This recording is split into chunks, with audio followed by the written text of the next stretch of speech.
My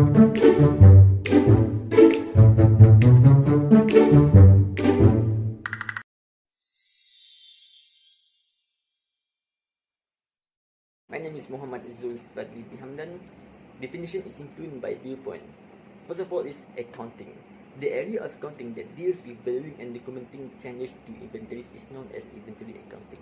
Raw materials, work in progress, and finished items that are ready for sale are the three stages of production that often have stocks in company inventory. Committee in each of these three stages are given a value and recorded as firm asset when inventories are accounted for and they can produce income. Assets must be appropriately evaluated in order for the firm to have an accurate valuation, since they are items that are likely to be valuable to the business in the future. Next is operation. Inventory management refers to procedures for placing orders, keeping things on hand, utilizing them, and selling them. This covers the management of raw materials, components, and finished items, as well as their storage and processing. Depending on the demands of the business, there are several forms of inventory management, each with unique benefits and drawbacks. Furthermore, enables the use of scale economies. Cost savings that result from a corporation increasing output are known as economies of scale. More manufacturing units are used to spread out fixed costs like administration. Businesses with economies of scale may occasionally bargain to have their variable expenses reduced as well. Next, increases client service. In order to provide the greatest service possible to its consumers, a firm organization must ensure that there is an adequate supply of items or stock. Giving the finance to the consumers might help a firm operate better on its own. Lastly, utilizes price or reductions for large volumes. Many financial benefits to introducing a price reduction strategy, such as particularly focusing on supplies and obsolete items.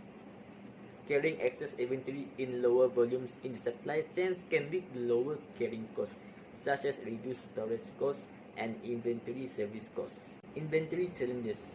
First of all, unreliable tracking is time-consuming, redundant, and prone to mistakes. To use manual inventory tracking techniques across many programs and spreadsheets. An integrated central inventory monitoring system with accounting capabilities might be helpful for even small organizations. Next, efficiency in the warehouse. Receiving and put away, selecting, packaging, and shipping are just a few of the labor-intensive procedures that make up inventory management controls at the warehouse. Being as productive as you can while carrying out all of these costs is the difficulty. Lastly, modifying demand. The needs of the consumer are always changing. Storing too little could prevent you from filling client orders, while keeping too much might cause you to accumulate automated inventory that you can sell using technology to design and carry out as inventory strategy, as well as other tactics for essential commodities may assist offset fluctuating demand.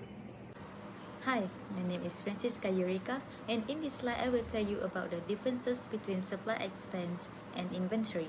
So what is the difference between supply and inventory? And is there really a distinction between the two? The answer is yes, but the distinctions can be described in just two words: timing and rechargeable. The first one is timing. Timing represents the difference between when a supply is purchased and when it is consumed.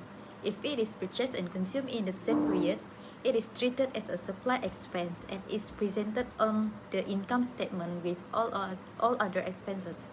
So if 100,000 of such packages were purchased during the month of April, and all of those sorters were used in the same month, 100,000 supply expense would be recorded in the month.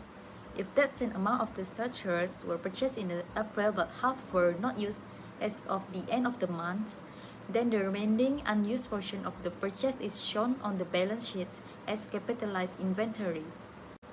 As for chargeable, touchable means that if the purpose of the material is to charge it back directly or indirectly to the patients, and if it is not consumed by the end of the period, it is held as inventory.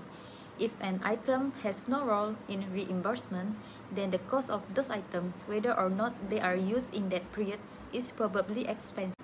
Next is criteria for inventory. It is to capitalize the value of materials on the balance sheets.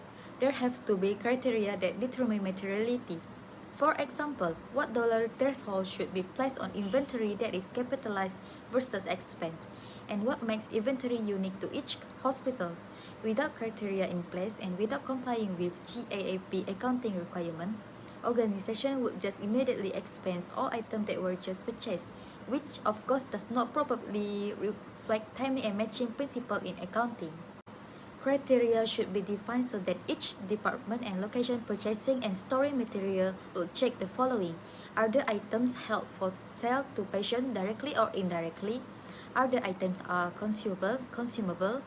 Are they greater than the dollars amount defined material or significant to the hospital's financial records? Are the material owned by the institution and not leased, rented, or otherwise consigned to the hospital? And are the materials used in the permanent and ongoing service line? The capitalization criteria defined should be consistent across all areas of the hospital and should identify each unit, floor and nursing station that holds inventory and then apply the criteria comprehensively. Any inventories that meet this test should be physically counted, valued, and recorded in the general ledger on the balance sheets. Even when a perpetual inventory system is in use, counts shown in the system must be periodically verified with circle counts. Next, valuation for inventory. Valuation is an assessment of the financial value of an asset or an inventory. Value calculated by multiplying price or X accumulated. For example, if 10 items were in inventory and each one cost 10 ringgit from the vendor, the total amount of inventory is 100 ringgit. Complexity comes from calculating price of item purchased. It can be based on the most recent purchase made, the earliest purchase, a weighted average, and whatever method choosing be used consistently over time. Value should always reflect the lower amount of actual price paid or market value of items. Hi, I'm FARRAH SAQINAH binti SHAHNIZAM. We're presenting about the periodic and perpetual inventory system. Periodic inventory system are the inventory valuation method used at a specific interval to determine the cost of goods sold for accounting purposes. The business will track its beginning inventory at the end of the month or annually. So, for the daily recorded purchases will be recorded in the business purchases account. And once the physical inventory has been counted, so the balance in the purchase account will be changed to the inventory account, which is to get the ending of the inventory. The result of this is the total cost of goods sold. For example, pharmacy stores usually have high volume of medicine sale, so they cannot manage to record the daily basis. They need to record the at the end of the month.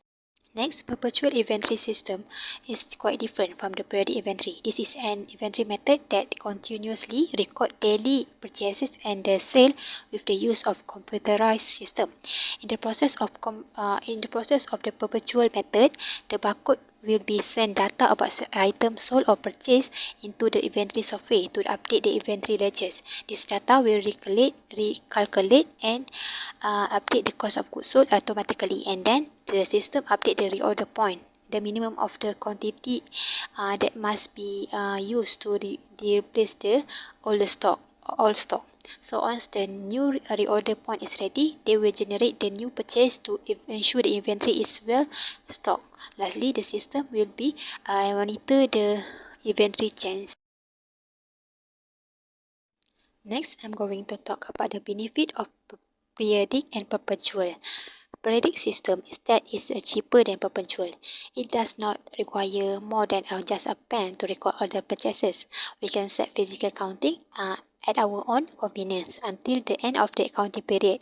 Small business could consider the periodic inventory method because of the affordable cost implementation, since they have a small number of the staff to handle and receive a small volume of orders.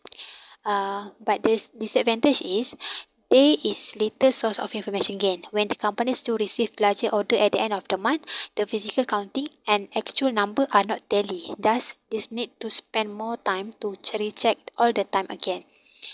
Next, we go to the perpetual system benefit. A benefit of this system is making it easier for business to track sale and inventory level for single item, which is help to avoid stock out. We will notify the seller of the sale once the order is entered into the system. Business will make an effortless to keep detailed inventory record on hand and prevent stock loss. So business can track inventory in real time to gain a better understanding of customer demand and preferences. For example, the inventory system is constantly updated based on which medicine in the pharmacy store get more demand at a particular time of the day. From there, pharmacy stores can start forecasting their stock. Next, I'm going to talk about the inventory loss, also known as the shrinkage. This is standard of how much inventory doesn't make it into the profit sale. The cause of inventory loss that occur is that when the item intended for sale is not sold. Sometimes in hospital, stock of the medicine quickly expired before it is sold because due to the storage system. There are also some cases of inventory stock being stolen by dishonest employee. They use the product for their own benefit. Because they become the insiders of the company, they may quickly cover up the theft of the inventory. When one product disappears from the large stock, the manager will not notice. So next, admin mistake may be included in the inventory loss. Because when they rushing checking the physical count of stock due to large volume of orders, inventory should physically counted and recounted even when the business relies on the automatic system. Lastly, stock damage come from the supplier deliver stock to the stores. Hi, I am Nur SHAKIRAH and I will present on the inventory ratios in inventory management. There are 4 types of calculation, which is days of inventory on hand, inventory turnover, gross margin percentage, and return on inventory. So, what is the calculation of days of inventory on hand or DIO? DIO is a metric used for measure the number of days that a company takes to sell its inventory levels or how long it will take for a company to completely consume its recent inventory levels if sales remain constant. Take a look at this calculation. So imagine in hospital there is 1000 syringes on hand and on an average day 100 were used. There will be 10 days of supply on hand. Next, let's take a look on inventory turnover ratio. Inventory turnover ratio or ITR is a financial ratio that shows how many times a company turns over its inventory relative to its cost of goods sold in a given period. This ratio could help the businesses to make a good decision on pricing, manufacturing, marketing, and purchasing. This is the one effective ratio that measures the effectiveness of a company to use its assets. So, if the inventory ratio is low, the company might recognize there are weak sales or excessive inventory, also known as overstocking. Meanwhile, if the inventory turnover ratio is high, the condition of sales is strong, which could result on insufficient. For example, cost of goods sold is 1 million ringgit and average inventory cost at 450,000 ringgit. So, the inventory would result at 2.22 days, which multiple on 365 days. In gross margin percentage, its function was to allow in tracking of the relative importance of supply costs on hospital supply revenue. For example, a hospital has generated 500,000 nets in supply revenue, which the supply revenue calculation is gross revenue less contractual adjustment and discounts for the supplies provided that the entire amount is collectible, and cost of goods sold was 210,000. The gross margin percentage will be calculated as 58%. For the last ratios, which is return on inventory, it occurs when the inventory has purchased and later returned to the seller. From this situation, it gives an effect to the inventory for both seller and the buyer, as the inventory is liquidity item. Let's assuming the hospital net income after deducting labor, supplies, and other costs from the net revenues is 50,000.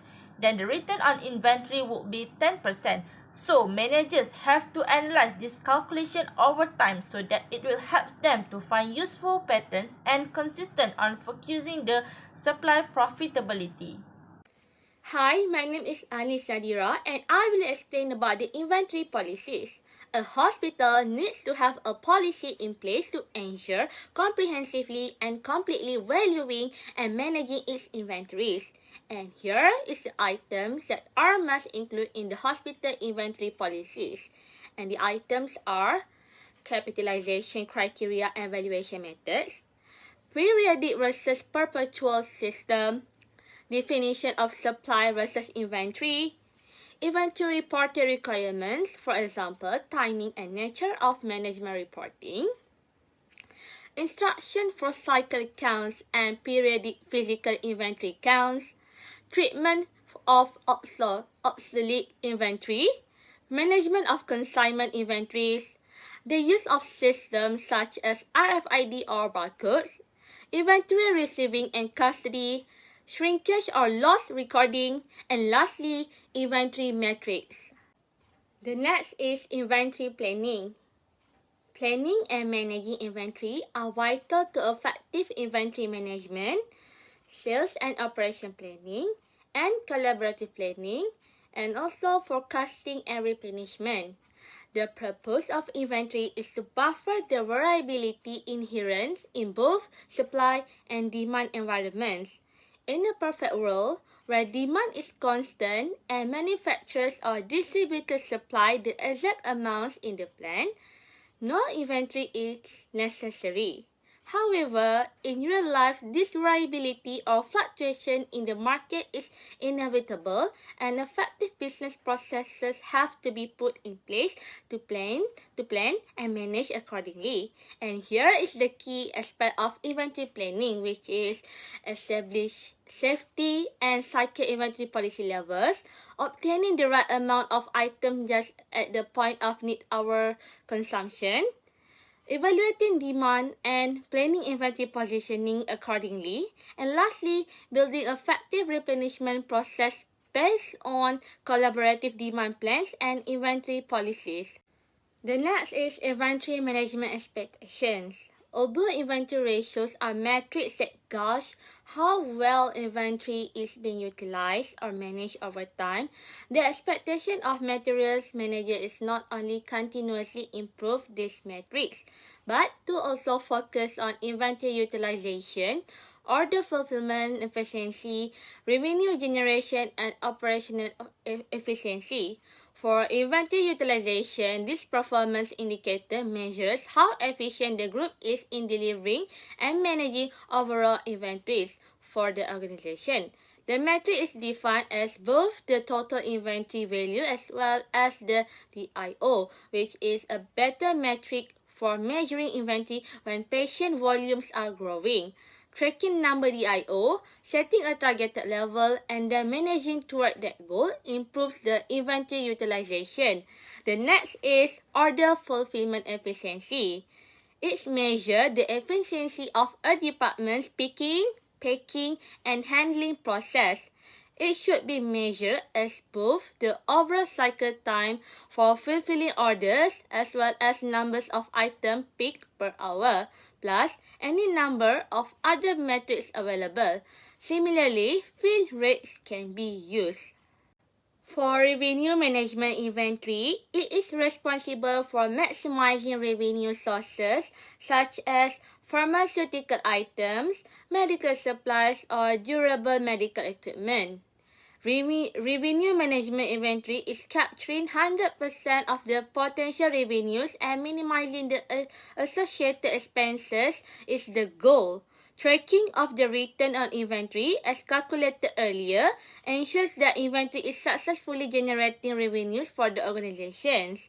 And lastly, for operational effectiveness, it measures the extent to which a department is effectively performing a variety of activities necessary to continually improve, which including setting optimal inventory levels, including the creation of forecasts and plans with key vendors and distributors.